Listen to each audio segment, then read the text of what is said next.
அது மட்டும் இல்ல, அதிமுக ஆட்சிக்கு வந்த உடனே எல்லா குடும்ப அட்டைதாரருக்கும் சிறப்பு உதவித்தொகை அவருடைய வங்கியில் 10,000 ரூபாய் வழங்கப்படும். எல்லா குடும்ப அட்டைதாரருக்கும் விலை இல்லாமல் பிரிட்ஜ் வழங்கப்படும்.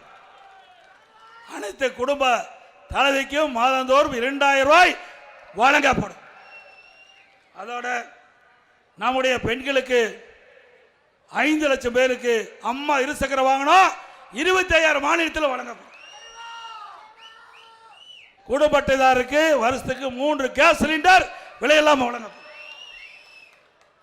ஒவ்வொரு ஆண்டு தைப்பொங்கல் என்று பொங்கல் தோப்பு கொடுக்கிறோம். அதோட 1000 ரூபாய் பரிசு தொகை வழங்கப்படும்.